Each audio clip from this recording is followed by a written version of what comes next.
Hello students, आज मैं आपको अम्ल, भस्म और लवण इसके बारे में बताऊंगा। 10th क्लास लेवल का।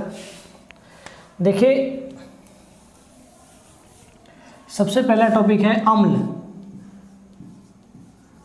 अम्ल जिसको अंग्रेजी में मतलब इंग्लिश में एसिड कहते हैं। एसिड एक यूनानी शब्द है, एसिडस से बना हुआ है। आप याद रखिएगा कि अम्ल को जो इंग्लिश में एसिड कहते हैं, यह एक यूनानी शब्द है जो एसिडस से बना हुआ है। एसिडस का अर्थ होता है खट्टा। एसिडस का अर्थ होता है खट्टा। मतलब अम्ल क्या है कि वह विलयन जो स्वाद में खट्टा होता है, वह विलयन जो स्वाद में खट्टा होता है अम्ल कहलाता है। वह विलयन जो स्वाद में खट्टा होता है अम्ल कहलाता है। अब इतना एक लाइन में याद रखिए, वह विलयन जो स्वाद में खट्टा होता है अम्ल कहलाता है। इसका दूसरा जो साइंस के तरीके से इसकी परिभाषा है वो है कि जो धातु से अभिक्रिया करके, वह विलयन जो धातु से अभिक्रिया करके हाइड्रोजन गैस देती है, हाइड्रोजन गैस प्रदान करती है अम्ल कहलाती है। वह विलयन जो धातु से अभिक्रिया करके हाइड्रोजन गैस मुक्त करती है, चाहे हाइड्रोजन गैस प्रदान करती है, अम्ल कहलाती है। तीसरा लैंग्वेज इसका हम ये भी लिख सकते हैं कि जो जल से अभिक्रिया करके, वह विलयन जो जल से अभिक्रिया करके, जैसे यहाँ देखिए HCl एक अम्ल है, यह जल से जब अभिक्रिया करेगा मतलब इसमें जब हम जल डालेंगे तो H+ और Cl- में टूट जाएगा। मतलब कि जो जल से अभिक्रिया करके हाइड्रोजन आयन मुक्त करती है वह क्या कहलाती है? अम्ल कहलाती है। याद रखोगे कि वह विलयन जो जल से अभिक्रिया कर हाइड्रोजन आयन मुक्त करती है वह अम्ल कहलाती है। लेकिन एक चीज़ हमेशा आप ध्यान रखिएगा कि कभी भी यह हाइड्रोजन आयन मुक्त अवस्था में रह ही नहीं सकता है। इसलिए क्या करेगा कि H3O+ बनाएगा, H3O+ बनाएगा, क्योंकि H3O+ याद रखिएगा जल से जो अभिक्रिया करके क्या करती है, क्या करती है बताइए? वह विलयन जो जल से अभिक्रिया करके हाइड्रोजन आयन मुक्त करती है अम्ल कहलाती है। इसको हम कहते हैं हाइड्रोनियम आयन, हाइड्रोनियम आयन। याद रखिएगा, फिर सुन लीजिए परिभाषा इसका। वह विलयन जो जल से अभिक्रिया करके हाइड्रोजन आयन मुक्त करती है, या फिर उसको हम कहें हाइड्रोनियम आयन मुक्त करती है, अम्ल कहलाते हैं। या फिर वह विलयन जो धातु से अभिक्रिया कर हाइड्रोजन गैस मुक्त करती है अम्ल कहलाती है। अम्ल स्वाद में खट्टा होता है। एक चीज और याद रखिएगा इसका, 1, 2, 3, इसका pH मान 7 से कम होता है। इसका pH मान 7 से कम होता है। ये भी आप याद रखोगे कि अम्ल का pH मान 7 से सदैव कम होता है। एक और कहीं कहीं दिया जाता है, याद रखिए कि जो यह H+ है ना, H+ को हम प्रोटॉन भी कहते हैं, प्रोटॉन। तो ये प्रोटॉन है, इसका मतलब क्या है? H+ प्रोटॉन है। तो इसको हम लैंग्वेज में ये लिख सकते हैं कि वह विलयन जो जल से अभिक्रिया कर प्रोटॉन मुक्त करती है अम्ल कहलाती है। तो देखिए यहाँ पे हम 4-5 डिफिनीशन बता दिए आपको। पहला, वह विलयन जो स्वाद में खट्टा हो अम्ल कहलाती है। दूसरा, वह विलयन जो धातु से अभिक्रिया कर हाइड्रोजन गैस मुक्त करती है अम्ल कहलाती है। और तीसरा, वह विलयन जो जल से अभिक्रिया कर हाइड्रोजन गैस मुक्त करती, हाइड्रोजन आयन मुक्त करती है, वह भी अम्ल कहलाती है। ये जो परिभाषा है कि वह विलयन जो जल से अभिक्रिया कर हाइड्रोजन आयन मुक्त करती है अम्ल कहलाती है, आर्हेनियस साहब का दिया हुआ परिभाषा है। आर्हेनियस साहब नहीं बोला था कि यह H+ आयन कभी भी नहीं रह सकता है मुक्त अवस्था में, इसलिए हाइड्रोजन आयन हाइड्रोनियम आयन बना देता है। इस H+ आयन को हम प्रोटॉन भी कहते हैं। चलिए मिटा देता है इसको।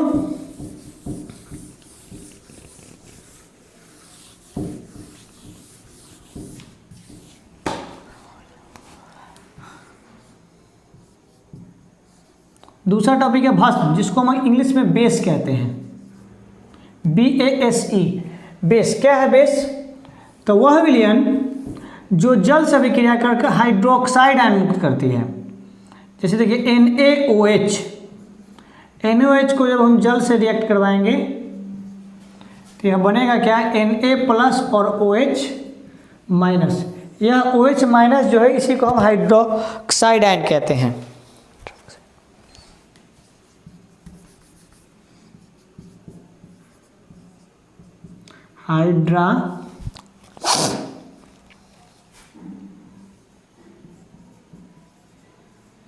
Hydroxide ion. आप याद रखिएगा, इसको हम हाइड्रोक्साइड आयन कहते हैं।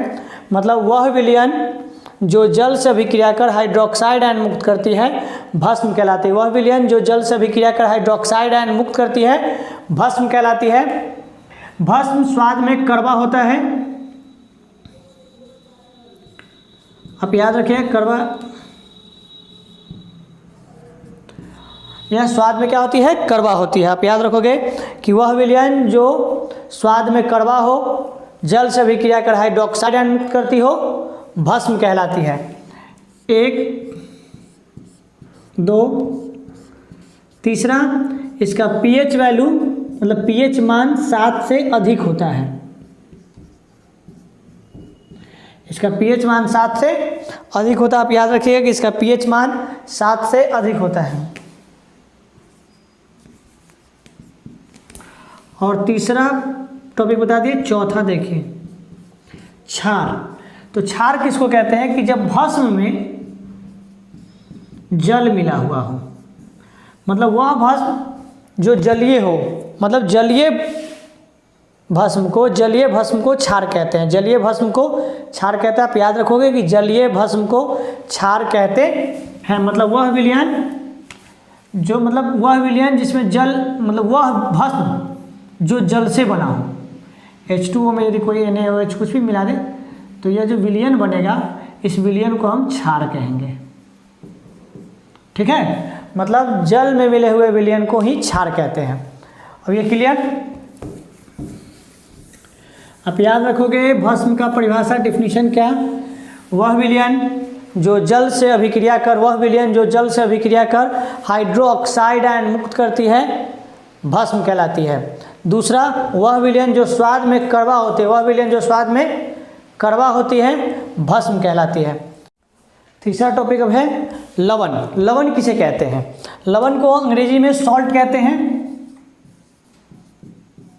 Salt, SALT, salt. लवण क्या है? तो आप याद रखिएगा, जब अम्ल और भस्म आपस में अभिक्रिया करती है तो लवण एवं जल का निर्माण होता है।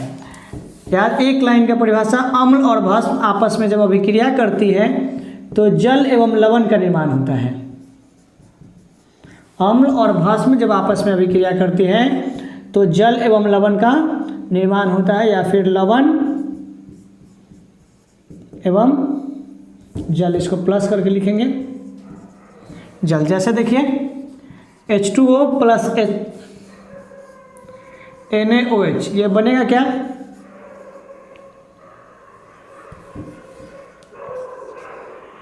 HCl, NaCl plus H2O। यहाँ देखिए HCl प्लस NaOH बना क्या? NaCl plus OH। अम्ल भस्म में मिला, लवण बना और जल बना। मतलब जब अम्ल और भस्म आपस में अभिक्रिया करती है तो लवण एवं जल का निर्माण होता है। जब अम्ल और भस्म आपस में अभिक्रिया करती है तो लवण एवं जल का निर्माण होता है। एक लाइन की परिभाषा आप सीधा याद रखें, जब अम्ल और भस्म आपस में अभिक्रिया करती है तो जल एवं लवण का निर्माण होता है। अब एक चीज़ याद रखिए, लवण जो है स्वाद में, और भी बहुत सारा इसका डिफिनीशन है, लेकिन इसका सिर्फ याद रखिए कि लवण स्वाद में नमकीन होता है। लवण स्वाद में कैसा होता है? नमकीन होता है। ठीक है, अब है, याद रखोगे ये। और इसका pH मान लगभग 7 होता है। इसका pH मान लगभग 7, हमेशा जरूरी नहीं कि 7 हो, 7.1, 7.2, चाहे थोड़ा मोड़ा ऊपर नीचे भी रहता है, लेकिन लगभग में 7 ही होता है। 7 यदि pH मान है उसका तो वो अच्छा है। शुद्ध जल जो हमारे पीने योग्य होता है वह 7 से ऊपर ही होता है उसका pH मान। मतलब जितना ज़्यादा अल्कलाइन रहेगा, मतलब क्षारीय रहेगा, वो उतना अधिक पीने योग्य होता है। पानी यदि 7 से नीचे यदि pH मान यदि पानी का है तो वो पीने योग्य नहीं है। खेतों में भी यदि खेती हम लोग करते हैं, यदि pH मान उसकी 7 से कम है, खेत की मिट्टी की यदि pH मान 7 से कम है तो वह खेत का मिट्टी खेती योग्य नहीं होता है। इसके लिए हम क्या करते हैं, उसका pH मान कम करने के लिए, आप याद रखिएगा ये चीज़ कि pH मान कम करने के लिए हम चूना छीट देते हैं खेतों में। आप देखे होगा बहुत सारे गाँवों में कि खेतों में चूना छीट दिया जाता है, उससे pH मान उसका कम हो जाए, कंट्रोल हो जाए। आप याद रखिएगा, जब अम्ल और भस्म आपस में अभिक्रिया करती है तो लवण एवं जल का निर्माण होता है। अम्ल, भस्म, NaCl, H2O बना। ठीक है, इसका pH मान 7 के बराबर होता है लगभग, और ये स्वाद में नमकीन होता है।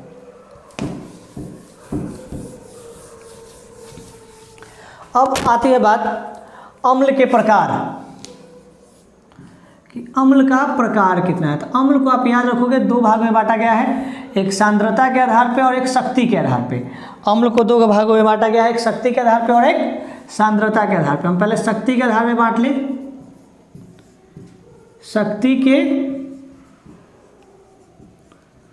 आधार पे तो याद रखोगे शक्ति के आधार पे अम्ल दो प्रकार के होते हैं। शक्ति के आधार पे हम दो प्रकार के होते हैं। पहला प्रबल अम्ल, दूसरा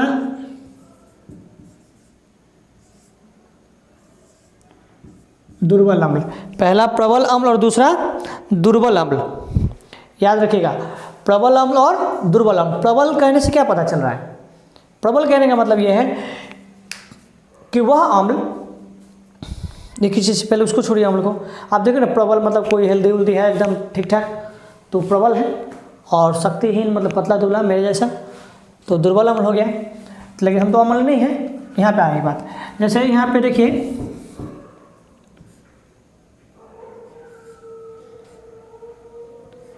HNO3, HCl, H2SO4, ये तीनों ऐसा एसिड है कि इसको किसी चीज़ में आप डालिएगा तो बहुत जल्द रिएक्ट करेगा, बहुत जल्द, मतलब वो जो बहुत जल्द रिएक्शन करता है उसको हम क्या कहते हैं? प्रबल अम्ल कहते हैं। या फिर आप ऐसे बोल सकते हैं कि वह अम्ल जो आयनीकृत जल्दी हो जाता है, वह अम्ल जो आयनीकृत जल्दी हो जाए, या फिर आप ऐसे कह सकते हैं कि वह अम्ल जो हाइड्रोजन आयन जल्दी मुक्त करता है या पूर्णतः मुक्त करता है, उसको हम प्रबल अम्ल कहते हैं। आप डिफिनीशन फिर सुन लीजिए कि जो साइंटिफिक इसका सही डिफिनीशन होगा कि वह अम्ल जो हाइड्रोजन आयन जल से अभिक्रिया कर, हाइड्रोजन आयन जल से अभिक्रिया कर पूर्णतः मुक्त करती है, मतलब जल से अभिक्रिया कर पूर्णतः आयनीकृत हो जाती है तो वह प्रबल अम्ल है, और यदि पूर्णतः आयनीकृत नहीं होती है तो वह दुर्बल अम्ल है। जैसे H2CO3 यह दुर्बल अम्ल है, CH3COOH यह दुर्बल अम्ल है। मतलब वह अम्ल जो जल से अभिक्रिया कर जल्दी आयनीकृत नहीं होती है या फिर पूर्णतः आयनीकृत न होकर आंशिक रूप से आयनीकृत होती है तो वह दुर्बल अम्ल है, और जो पूर्णतः आयनीकृत होती है वह प्रबल अम्ल है। शक्ति के आधार पर अम्ल दो प्रकार के होते हैं, प्रबल अम्ल और दुर्बल अम्ल। प्रबल अम्ल HNO3, H2SO4, HCl, ये सब तीनों प्रबल अम्ल है। दुर्बल अम्ल H2CO3, CH3COOH, मतलब इसको कहते हैं formic acid, carbonic acid, nitric acid, hydrochloric acid, sulphuric acid. ठीक है, लिख लीजिए इसको, याद रखिए ये कार्बोनिक एसिड है, कार्बोनिक एसिड, ये acetic acid, sulphuric acid, nitric acid, hydrochloric acid. ठीक है, मिटा दे रहा हूँ। अब है आपको सांद्रता के आधार पे, तो सांद्रता के आधार पे भी अम्ल दो प्रकार के होते हैं। आप याद रखिएगा सांद्रता के आधार पे अम्ल दो प्रकार के होते हैं। पहला तनु अम्ल, दूसरा सांद्र अम्ल। याद रखिएगा तनु अम्ल और सांद्र अम्ल, इसको कहते हैं कॉन्क मतलब कंसंट्रेटेड, तनु को कहते हैं डाइल्यूट। अब देखिए डाइल्यूट का मतलब होता है कि वाटर इसमें जाता है, तो वह अम्ल जिसमें अम्ल की मात्रा कम होती है और जल की मात्रा अधिक होती है वह तनु अम्ल है। याद रखिएगा, फिर से सुन लीजिए, वह अम्ल जिसमें अम्ल की मात्रा अधिक और जल की मात्रा कम होती है सांद्र अम्ल कहलाती है, और जिसमें जल की मात्रा अधिक होती है तनु अम्ल कहलाती है। फिर सुनिए, वह अम्ल जिसमें जल की मात्रा अधिक होती है और अम्ल की मात्रा कम होती है तनु अम्ल कहलाती है। वह अम्ल जिसमें अम्ल की मात्रा कम और जल की मात्रा अधिक होती है तनु अम्ल कहलाती है। वह अम्ल जिसमें अम्ल की मात्रा अधिक होती है जल की मात्रा कम होती है वह सांद्र अम्ल कहलाती है। फिर से याद रखिएगा, वह अम्ल जिसमें अम्ल की मात्रा अधिक होती है और जल की मात्रा कम होती है वह सांद्र अम्ल कहलाती है। वह अम्ल जिसमें अम्ल की मात्रा कम और जल की मात्रा अधिक होती है वह तनु अम्ल कहलाती है। तो अम्ल का मैंने आपको प्रकार भी बता दिया। अब अगला है भस्म। भस्म के प्रकार। तो भस्म को भी दो भाग में बांटा गया है, सीधा वही प्रबल भस्म और दुर्बल भस्म। याद रखिएगा, प्रबल भस्म और दुर्बल भस्म। अब है कि प्रबल भस्म किसको कहते हैं और दुर्बल भस्म किसको कहते हैं। तो वह भस्म जैसे देखिए NaOH,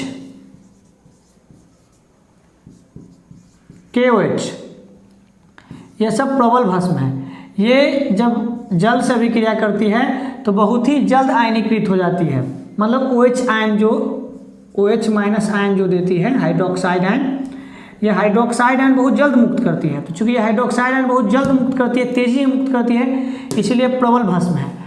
और दुर्बल भस्म देख लीजिए NH4OH, ये दुर्बल भस्म है।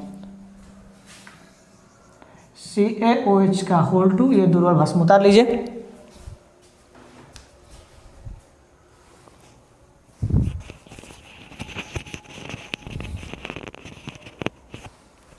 ठीक है, एक और आप लिख सकते हैं MgOH का होल 2, यह भी दुर्बल भस्म है। दुर्बल भस्म आप याद रखिएगा, प्रबल भस्म, दुर्बल भस्म। प्रबल भस्म किसको कहते हैं? वह भस्म जो जल से अभिक्रिया कर हाइड्रोक्साइड आयन तेजी से मुक्त करती है या पूर्णतः मुक्त करती है, पूर्णतः आयनीकृत हो जाती है, और प्रबल भस्म है। फिर सुन लीजिए इसका डिफिनेशन अलग अलग करके मैं बताता हूँ। वह भस्म, लिखना चाहे तो आप लिख भी सकते हैं कॉपी निकाल के। मैं रुक जाता हूँ 2 मिनट। लिखिए, वह भस्म जो जल से अभिक्रिया कर हाइड्रोक्साइड आयन जल्दी मुक्त करती है प्रबल भस्म कहलाते हैं। या फिर आप ऐसे बोल सकते हैं, वह भस्म जो जल से अभिक्रिया कर पूर्णतः आयनीकृत हो जाती है प्रबल भस्म कहलाती है। दुर्बल भस्म वह भस्म जो जल से अभिक्रिया कर पूर्णतः आयनीकृत न होकर अंशतः आयनीकृत होती है, दुर्बल भस्म कहलाती है।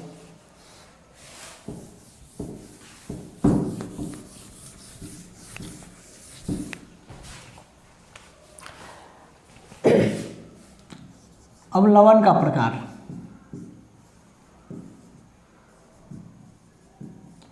लवण के प्रकार। लवण 2 भाग के नहीं 3 भाग बांटा जाता है इसको।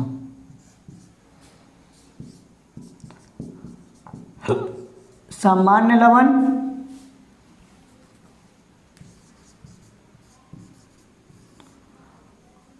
अम्लीय लवण। देख लीजिए, लवण जो है 3 प्रकार के होते हैं, सामान्य लवण, अम्लीय लवण और भास्मिक लवण। सामान्य लवण क्या है कि जब सिंपली अम्ल और भस्म आपस में अभिक्रिया करती है तो लवण का जो निर्माण होता है वह लवण सामान्य लवण है। जैसे NaCl। NaCl बनता कैसे है पहले ये देख लीजिए। NaOH को जब हम HCl से रिएक्ट कराते हैं तो NaCl अब प्लस H2, और ये भी देखिए प्रबल अम्ल है, प्रबल भस्म है, और ये प्रबल अम्ल, प्रबल दोनों प्रबले हैं, तो ये जो बना सामान्य लवण बनेगा, पूर्णतः निष्क्रिय। लेकिन यहाँ क्या है कि यदि H2SO4, यह एक प्रबल अम्ल है, यह एक आप याद रखिएगा H2SO4 जो है यह प्रबल अम्ल है। और प्रबल अम्ल जब किसी दुर्बल भस्म से अभिक्रिया करती है, चाहे फिर भस्म में देखिए जैसे Na से रिएक्ट किया है तो ये क्या बनाएगी, जगह इधर नहीं इसलिए यहाँ लिख देते हैं NaHSO4 प्लस H2O।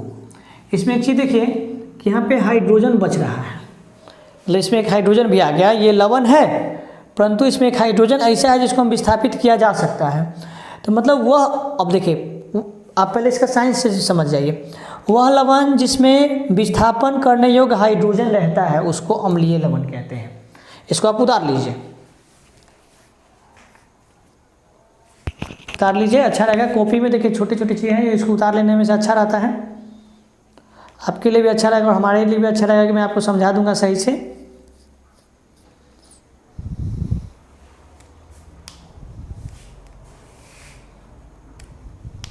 ठीक है, लिखा गया। तो ये जो लवण हो गया, यह कौन सा लवण हो गया, अम्लीय लवण। तो क्या बोलेगा कि वह लवण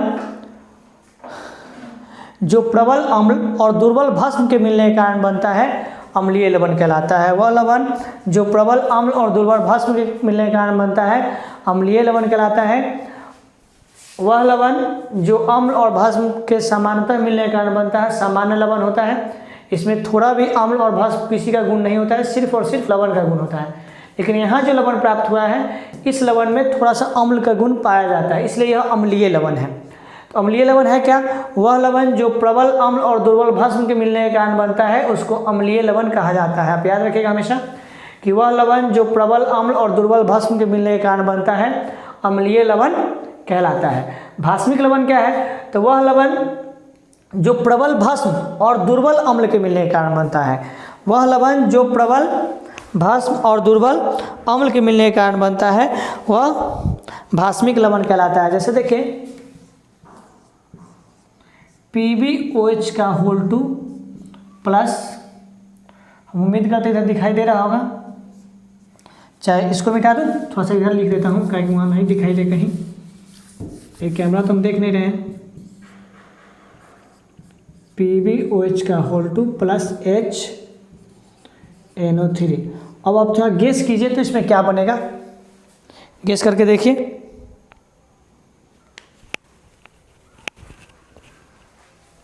देखिए यह OH है ना, एक OH का OH रह जाएगा यहाँ पे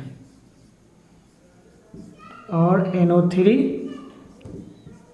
प्लस H2O, ये जो बना प्रबल भस्म है। देखिए इसमें OH एक बचा हुआ है, जो OH को हम फिर से क्या कर सकते हैं, बाहर निकाल सकते हैं, मतलब बाहर निकल सकता है एक OH, मतलब इसमें OH प्रेजेंट है। तो वह विलयन जिसमें विस्थापित करने योग्य हाइड्रोक्साइड आयन रहता है वो भास्मिक लवण होता है। या फिर आप इसको ऐसे बोल सकते हैं कि वह लवण जो प्रबल भस्म और दुर्बल अम्ल के मिलने के कारण बनता है उसको हम भास्मिक लवण कहते हैं। लिख लीजिए आप इसको।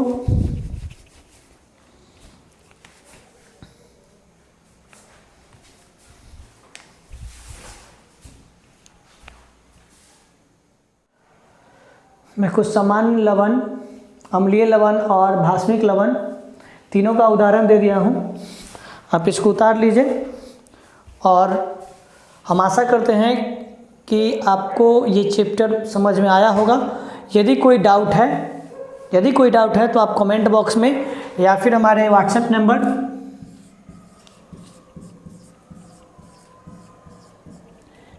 नंबर पे भी आप कांटेक्ट कर सकते हैं हमसे। कोई भी प्रॉब्लम हो आप हमसे पूछिए, हम आपको बता देंगे। आप फोटो खींच के क्वेश्चन का भेज दें, मैं आंसर भेज दूंगा। या फिर आप कॉल भी कर सकते हैं इस नंबर पे, जो भी आपको मतलब जो भी कोई प्रॉब्लम हो आप पूछ सकते हैं हमसे बिना कोई हिचक। ठीक है, लिख लीजिए आप। और इसका कुछ टाइप मतलब ये लगभग आधा चैप्टर मैं पढ़ा दिया, इसका आधा चैप्टर लगभग बच गया, जो मैं आपको अगले वीडियो में बताऊँगा कि ये अम्ल भस्म अभिक्रिया कैसे करती है, इसका हमारे व्यवहारिक जीवन में क्या यूज है, इनका व्यवहारिक जीवन में हमारा यूज है, हमारे खेतों में क्या यूज है, दांत पे क्या यूज है, शरीर में क्या यूज है, अम्ल भस्म लवण का बहुत सारा यूज है। तो इन सारे यूज के बारे में मैं अगले टॉपिक में बताऊंगा, जो अगला वीडियो मैं बनाऊंगा 2-3 दिन बाद मैं दूंगा, उसमें आपको बता दूंगा। तब तक आप ये जो मैं जितना बताया इसको घर पे जाके नोट कीजिएगा और लिख लीजिएगा। तो हमें उम्मीद करते हैं कि आपको किसी कोचिंग की आवश्यकता नहीं पड़ेगी, ये वीडियो ही बहुत हो जाएगा आपके लिए। धन्यवाद, गॉड ब्लेस यू।